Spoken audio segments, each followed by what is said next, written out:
Hello everyone, welcome back to the Harshit DSC classes. ఈరోజు మనము ఈ వీడియోలో తెలుగు గ్రామర్కి సంబంధించినటువంటివి చూద్దామండి. క్వశ్చన్స్ అన్నీ, అలాగే తెలుగు మెథడాలజీకి సంబంధించి కూడా చూద్దాము. సో వీటిల్లో మీరు వచ్చేసి ఒక 10 క్వశ్చన్స్ అయితే పెడతాను. ఈ 10 క్వశ్చన్స్లో మీరు ఎన్నింటికి ఆన్సర్ చేయగలుగుతున్నారు అనేసి మీరు ఒకసారి అయితే కామెంట్ చేయండి. అలాగే మీరు ఎంతవరకు ప్రిపేర్ అయ్యారు ఈ టాపిక్స్ అనేటివి కూడా మీకు తెలుస్తుందండి.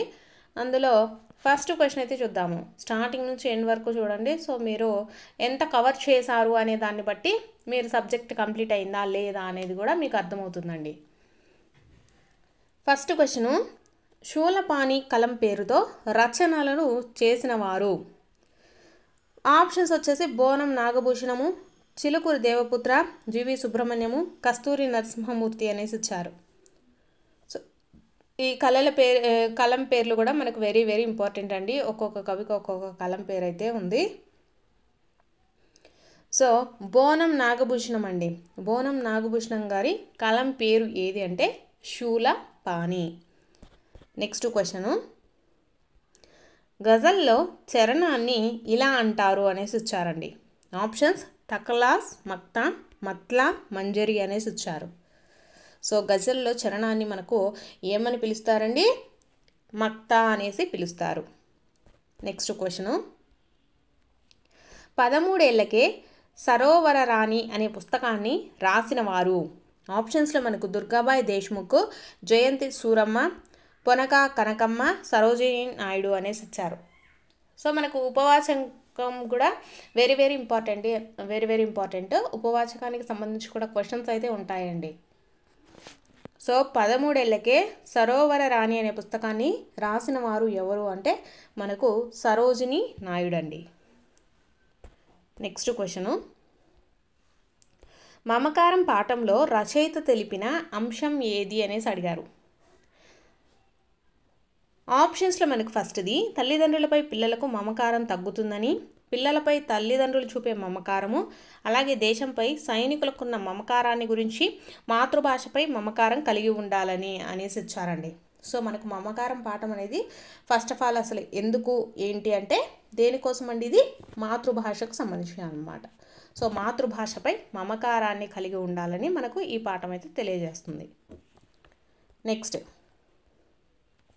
గగనము పర్యాయ పదాలు అడుగుతున్నారండి. గగనానికి పర్యాయ పదాలు. సో ఏవండి? దివి, నభము అండి. దివి, నభము పర్యాయ పదాలు అవుతాయి అన్నమాట. విహంగము, ఆకాశం ఇవన్నీ కూడా మనకు నానా అర్థాలండి. నెక్స్ట్, కోటరము పదానికి అర్థము ఏది అనేసి ఇచ్చారు. కోటరము అంటే అర్థం ఏంటండి? మనకు తొర్ర అనే అర్థం. తొర్ర అండి. నెక్స్ట్, ఉత్తరీయము వికృతి పదం అడుగుతున్నారండి. ఉత్తరీయానికి వికృతి పదము. సో ఉత్తరిగము అండి. ఉత్తరీయానికి వికృతి పదము ఉత్తరిగము. నెక్స్ట్, నగరము పదానికి ఉత్పత్తి అర్థం ఏది అనేసి అడుగుతున్నారు. నగరము అనేదానికి ఉత్పత్తి అర్థం అండి. ఆప్షన్స్లో ఫస్ట్ పెద్దదైన పట్టణము అనేసి ఇచ్చారు. కాదు. నాగరికులు నివసించు ప్రదేశము, నగములు కలది. నెక్స్ట్, కొండల వలె పెద్ద పెద్ద భవనములు కలిగినది ఏది అంటే నగరం అండి. సో ఆప్షన్ 4 వచ్చేసి మనకు రైట్ ఆన్సర్ అవుతుంది. నెక్స్ట్ క్వశ్చను, వర్తమాన కాల అసమాపక క్రియ ఏది అనేసి అడుగుతున్నారు.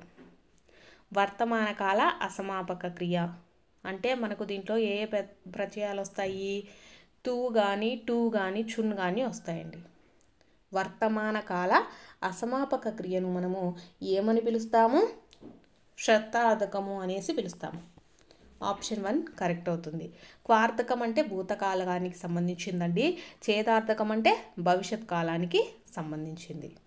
ఇక్కడ వర్తమానం అడిగారు కాబట్టి శతార్థకం అవుతుంది. నెక్స్ట్, సాధారణంగా సామీప్య విషయ సంబంధాన్ని అంతటా వ్యాపించటాన్ని గురించి చెప్పేటప్పుడు ఉపయోగించే విభక్తి ఏది అనేసి అడుగుతున్నారు. సో ఆప్షన్స్లో మనకు షష్ఠి విభక్తి, చతుర్థ విభక్తి, సప్తమి విభక్తి, తృతీయ విభక్తి అనేసి ఇచ్చారండి. సో కరెక్ట్ ఆన్సర్ వచ్చేసి మనకు సప్తమి విభక్తి అండి. విషయ సంబంధాన్ని తెలిపేటప్పుడు కానీ లేదా వ్యాప్తిని గురించి అంటే ఈ భూగోళం అంతటా గాలి కానీ ఇలా దైవం కానీ ఆవరించి ఉందనేసి చెప్తూ ఉంటాం కదా. ఇలా చెప్పేటప్పుడు మనము ఏ విభక్తిని ఉపయోగిస్తామండి? ఎక్కువగా సప్తమి విభక్తిని ఉపయోగించడం జరుగుతుంది. నెక్స్ట్, క్షేత్రము అనే పదానికి నానా అర్థాలను రాయండి అనేసి ఇచ్చారండి. క్షేత్రం అనే పదానికి నానా అర్థాలు. సో ఏవవుతాయండి నానా అర్థాలు? శరీరము, పొలము, చోటు, ఇవన్నీ కూడా క్షేత్రానికి నానా అర్థాలండి. నెక్స్ట్, క్రింది వాటిలో నిత్య ఏకవచనం ఏది అనేసి అడిగారు. సో ఫస్ట్ది వర్ణము అనేసి ఇచ్చారు, దీనికి వర్ణములు అని రాయొచ్చు. ఖనిజము అని ఇచ్చారు, ఖనిజములు అని రాయొచ్చు. సో లోహము అంటే లోహములు అని చెప్తాం మనం. సో ఇనుము అంటే ఇనుములు అనేసి చెప్పం.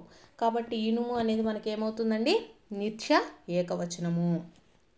నెక్స్ట్ క్వశ్చన్, విష్ణు రో చిష్ణు జిష్ణు సహిష్ణు కృష్ణు ఈ వాక్యంలోని అలంకారము అనేసి ఇచ్చారు. సో ఇది మీకు అందరికీ తెలిసిందే. ఇక్కడ స్ను అనేది మనకు చాలాసార్లు రిపీట్ అవుతూ ఉందన్నమాట. సో కాబట్టి ఇది ఏమవుతుందండి? వృత్యానుప్రాస అలంకారము అవుతుంది. So option 1 is the right answer. Next question, లగమునకు మరొక పేరు. లగమునకు మరొక పేరు. సో ఇది వచ్చేసి మనకు 2 అక్షరాల గణాలకు సంబంధించిందండి. సో 2 అక్షర గణాలు వచ్చేసి మనకు ఎన్ని అంటే 4 రకాలు. అవి ఏంటిది అంటే గలము, లగము, గగం, నెక్స్ట్ వచ్చేసి లలం. ఇవి వచ్చేసి మనకు 2 అక్షర గణాలు. ఓకేనా అండి? మనకు ఏకాక్షర గణాలు ఉన్నాయి, నెక్స్ట్ 2 అక్షర గణాలు ఉన్నాయి, 3 అక్షర గణాలు కూడా ఉన్నాయి. అంటే మగనము, భగనము, రగనము, వగనము, తగనము అంటాం కదా, అవి 3 అక్షర గణాలు. సో మనకు 2 అక్షర గణాలు వచ్చేసి మొత్తం ఎన్ని అంటే ఈ 4 అండి. సో గలము అంటే మనకు ఒక గురువు అలాగే ఒక లఘువు ఉంటుంది. లగము అంటే ఒక లఘువు ఒక గురువు. గగము అంటే 2 గురువులు ఉంటాయి. లగము అంటే 2 లఘువులు ఉంటాయి అన్నమాట. సో దీంట్లో లగమునకు మరొక పేరు ఏది అనేసి ఇచ్చారు. లగమునకు మరొక పేరు వగనము అండి. అలాగే గలానికి కూడా మరొక పేరు ఉంది. గలమునకు మరొక పేరు ఏంటంటే హగనము అండి. హగనము. ఇక్కడ మనకు ఇవి 2 అక్షర గణాలండి. 2 అక్షర గణాలు మనకు మొత్తం ఎన్ని అంటే 4 గణాలు ఉంటాయి. ఏవి? గలము, లగము, గగం, లగం అనేసి ఉంటాయి. సో ఇవి వీటికన్నమాట. సో లగానికి వచ్చేసి మనకు మరొక పేరు ఏంటి? వగనం అండి.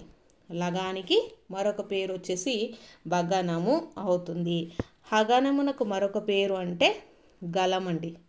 గలానికి మరొక పేరు వచ్చేసి హగనము. గుర్తుపెట్టుకోండి. నెక్స్ట్ క్వశ్చను, మిగిలిన వాటికైతే వేరే పేర్లు అనేటివి ఏం లేవండి, ఓన్లీ ఆ 2టికే అనమాట. లగాకు వచ్చేసి వగనం అంటాము, గలానికి వచ్చేసి హగనము అంటాం. నెక్స్ట్, పూర్వపదం సంఖ్యావాచకమై పరపదం నామవాచకం అవుట ఈ సమాస లక్షణం అనేసి ఇచ్చారు. సో అది మీకు అందరికీ తెలిసిందే కదా, ద్విగు సమాసం. ద్విగు సమాసంలో మనకేముంటుందండి? సంఖ్యావాచకం ఉంటుందన్నమాట. 4 దిక్కులు ఇలా అనమాట. నెక్స్ట్, గొప్పవాడు గద ఈ పదంలోని సంధి ఏది అనేసి ఇచ్చారండి. గొప్పవాడు కథ. సో ఇక్కడ మనకు గొప్పవాడు ప్లస్ కథ. సో ఇక్కడ డు అనేది మనకేమవుతుందండి? ఇక్కడ ప్రథమము అనగా పూర్వపదం చివర. పూర్వపదం ఏమవుతుంది? దీంట్లో గొప్పవాడు అనేది అవుతుంది కదా. సో దీంట్లో మనకు డూము అనేటటువంటి ప్రథమ విభక్తి ఉన్నట్లయితే అది మనకు ఏ సంధి అవుతుందండి? గసడద వాదేశ సంధి అవుతుంది. గొప్పవాడు ప్లస్ కథ. సో ఈ సంధి ఏంటండి? గసడద వాదేశ సంధి. నెక్స్ట్, ఈ క్రింది వాక్యంలో అంతస్థాలను గుర్తించండి అనేసి ఇచ్చారు.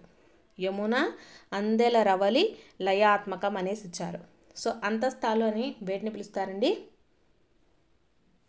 యా, రా, లా, వాళ్ళని వచ్చేసి మనము అంతస్థాలు అనేసి పిలుస్తాము. సో ఆప్షన్ 2 వచ్చేసి కరెక్ట్ అవుతుందండి. Next question,